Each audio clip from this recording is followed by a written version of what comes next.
아침엔 세계 시간입니다. 로드리고 두테르테 필리핀 대통령이 갑자기 정계 은퇴를 선언했습니다. 내년 5월로 예정된 필리핀 차기 대통령 선거가 시작부터 혼전 양상을 보이고 있습니다. 필리핀 선거관리위원회는 오늘까지 후보자 등록 신청 접수를 마무리하고 본격적인 선거 일정에 돌입합니다. I now say sa mga kababayan ko, sundin ko ang gusto ninyo. And today, I announce my retirement from politics. 두테르테 대통령은 지난 2016년 취임 직후 마약과의 전쟁을 선포하면서 용의자 수천 명을 체포 현장에서 사살했습니다. 초법적인 처벌로 거센 비판을 받아왔습니다. 코로나19 방역 지침에 따르지 않으면 총으로 쏴서 죽이겠다는 발언 등도 논란을 일으켰습니다. 이처럼 무소불위 권력을 자랑하던 그는 자신에 대한 여론이 점차 악화되자 지난 2일 돌연 정계 은퇴를 선언했습니다. 두테르테 대통령의 뒤를 이어서 그의 딸이자 다바오 시장인 사라 두테르테 카르피오가 차기 대통령 선거에 출마할 것이라는 관측도 나왔습니다. 하지만 사라 시장은 불출마 의사를 내비친 상황입니다. 대선 후보 등록은 일단 오늘까지입니다. 하지만 필리핀 선거법상 다음 달 15일까지는 사퇴하는 다른 후보자를 대체 출마가 가능합니다. 이 때문에 사라 시장의 출마 가능성은 여전히 열려 있습니다. 지난 6일에는 20년 넘게 정권을 이어갔던 독재자 페르디난드 마르코스 전 대통령의 아들 페르디난드 마르코스 주니어 전 의원이 대선 출마를 선언했습니다. 그는 민중혁명으로 쫓겨난 아버지를 따라 하와이로 망명했다가 마르코스 전 대통령이 사망한 뒤 다시 필리핀으로 돌아왔습니다. 이후 하원 의원과 주지사를 역임했고 지난 2010년부터 6년 동안은 상원 의원도 지냈습니다. 마르코스 가문은 두테르테 대통령과도 가까운 사이로 알려져 있습니다. 일각에서는 두테르테 대통령의 딸인 사라 시장과 마르코스 주니어 전 의원의 단일화 가능성도 제기되고 있습니다. 두테르테 대통령과 대립각을 세우는 후보들도 등장했습니다. 전설적인 복서이자 필리핀의 영웅으로 통하는 매니 파퀴아오 상원 의원은 지난달 19일 일찌감치 대선 출마를 선언했습니다. 한때 두테르테 대통령과 친밀한 관계였지만 파퀴아오 의원이 두테르테 정부의 부패 의혹을 제기하고 친중국 대외 정책을 비판하면서 두 사람의 관계가 악화됐습니다. 어제는 레니 로브레도 부통령이 대선 출마를 선언했습니다. 인권 변호사이자 시민운동가 출신인 로브레도 부통령은 마약과의 전쟁에 반기를 드는 등 여러 가지 사안에서 두테르테 대통령과 대립각을 세워온 인물입니다. 로브레도 부통령의 대선 출마 선언도 들어보시겠습니다. Pero hindi kayang tabunan ng kahit na anong ingay ang katotohanan. Kung parehong uri ng pamamahala at pareho ang pagkatao ng mga magwawagi sa araw ng halalan, wala tayong aasahang pagbabago. 오늘까지 후보 등록이 마무리되면 본격적으로 시작될 예정인 필리핀 대선 전국, 전문가와 좀 더 자세하게 짚어보겠습니다. 김동엽 부산외대 아세안 연구원장 전화로 연결됐습니다. 교수님 안녕하십니까? 네, 안녕하십니까? 네, 무소불위 권력과 막말로 평소의 모습이 대표되던 두테르테 대통령입니다. 절대 정계 은퇴를 선언할 것 같지 않았는데 돌연 정계 은퇴를 선언한 진짜 의도가 궁금합니다. 딸의 대선 출마를 밀어주면서 정권 연장의 꼼수를 꾀하는 것이다. 뭐 이런 분석도 나오는데 어떻게 생각하세요? 네, 우선 필리핀은 6년제 단임제 대통령제를 채택하고 있는 이 정치 체제를 가지고 있습니다. 네. 따라서 대통령이 임기를 마치면 정계 은퇴하는 것은 뭐 당연하다고 볼 수가 있는데 두테르테 대통령은 부통령 후보 출마를 하겠다고 선언해서 이제 논란이 된 바 있습니다.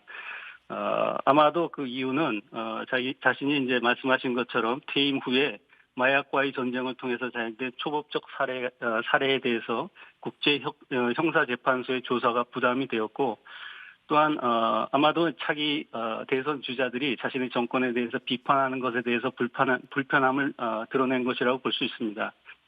하지만 이러한 출마 선언 번복은 이런 자신이 대통령이 부통령으로 다시 출마하는 것에 대해서 필리핀 국민들이 이 헌법 정신에 위배되는 것이다 하는 그런 여론이 지배적입니다. 이것에 대한 부담을 느낀 것 같고 또한 부통령 후보로 출마를 선언한 상원 의장이 있는데 이 사람의 당선 가능성이 상당히 높게 나오고 있습니다. 네. 그래서 이러한 것들도 아마 부담이 되지 않았나 이렇게 볼 수 있습니다. 딸인 사라 두테르테가 지금 그 차기 대통령 후보자 선호도 1위로 계속 나오고 있습니다. 하지만 사라 두테르테 자신이 아마 대통령에 출마하기는 쉽지 않을 것 같은 생각이 들기도 합니다. 왜냐하면 이전에는 아버지가 부통령으로 출마를 하면은 자신은 대선에 나가지 않겠다고 했는데 아버지가 대선 출마를 부통령 출마를 포기한 것을 선언한 것을 듣고도 네. 자신은 이 시장을 다시 한번 하겠다고 다바오 시장 후보로 등록한 상황입니다. 네, 필리핀 독재자 마르코스 전 대통령의 아들이 출마한 것도 주목됩니다. 각종 부정부패를 일삼았던 마르코스 전 대통령의 아들이 대선에 출마하는 것은 부적절하다는 비판도 나오고 있고요. 앞으로 두테르테 대통령의 딸 사라 시장 그리고 이 전직 대통령의 아들이 단일화할 가능성도 있다고 보십니까? 네, 지금 말씀하신 것처럼 그 독재자 마르코스의 아들인 봉봉 마르코스의 대선 출마는 필리핀 민주화 세력의 많은 비난과 염려를 낳고 있습니다. 하지만 마르코스 가문은 여전히 필리핀에서 아주 중요한 정치적 가문으로 남아 있습니다. 아직도 마르코스 로얄리스트들이 있고 자신의 고향인 북부 일로코스 지역을 발판으로 전국적으로 약 20%에 가까운 지지자를 가지고 있다고 볼 수 있습니다. 그래서 물론 본인 스스로의 어떤 혼자만의 힘으로 대통령이 당선되긴 힘들지만 부통령 후보로 또 표를 모아올 수 있는 런닝메이트가 있다면은 당선이 가능하다고 전망을 하고 있습니다. 지금 말씀하신 것처럼 두테르테 가문과의 어떤 그 협력 가능성도 열려 있다고 볼 수 있습니다. 그 이유는 이제 봉봉 마르코스가 후보자 등록을 한 이후에 사실은 이제 두테르테 현 대통령이 자신의 부통령 후보로 런닝메이트로 함께 출마하기로 논의했었다고 이렇게 선언했습니다. 그래서 네. 아마도 사라 두테르테가 부통령으로 출마하기보다는 현재 이 마르코스 대통령 후보자도 자기 진영에서 부통령 후보를 지명하지 않고 또 마르코스 대통령 지금 현재 두테르테 대통령 진영에서도 대통령 후보를 지명하지 않아서 상호간의 협력의 길이 아직 열려 있다 이렇게 볼 수 있습니다. 네, 레니 로브레도 부통령과 전설의 복서였던 파퀴아오 상원 의원은 두테르테 대통령과 대립각을 세우고 있습니다. 현재 두테르테 대통령을 향한 국민 여론이 악화되고 있는 상황이기 때문에 이들의 선전도 기대되는데 어떻게 전망하세요?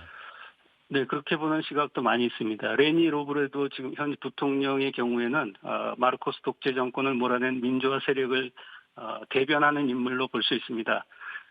그래서 어제 출마 선언을 하면서도 마르코스나 두테르테와 같은 독재 정권이 다시 집권하는 것을 막기 위해 출마를 결심했다고 말한 바 있습니다. 그래서 아마도 선거 과정이 민주주의와 독재라는 이슈로 이어지고 반독재 세력이 결집하는 상황이 된다면 로브레도의 어떤 당선 가능성도 높다고 볼 수 있습니다. 전설의 복서이자 상원 의원인 마니 파키오는 대중적인 인기가 그의 가장 큰 정치적 자산이라고 볼 수 있습니다. 네. 그는 빈민가 출신으로 복싱을 통해서 오늘날까지 자리까지 오른 입지전적 인물로 필리핀 빈민들의 희망을 주는 후보라고 볼 수 있습니다. 여전히 유력한 후보로 꼽히고 있습니다. 필리핀 대선이 1986년 민주화 이후에 다자구도로 대부분 치러지고 있습니다. 그래서 현재 거론되고 있는 유력 5 후보 모두 당선 가능성이 있고 이들 후보 간의 어떤 타협이라든가 연합이 앞으로 당선을 좌우하지 않을까 이렇게 전망해 볼 수 있습니다. 알겠습니다. 말씀 잘 들었습니다. 김동엽 부산외대 아세안 연구원장이었습니다.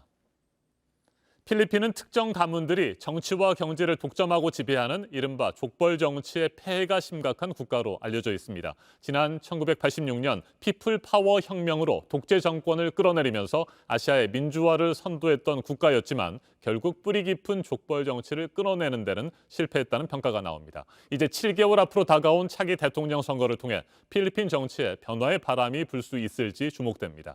지금까지 아침 현세계였습니다.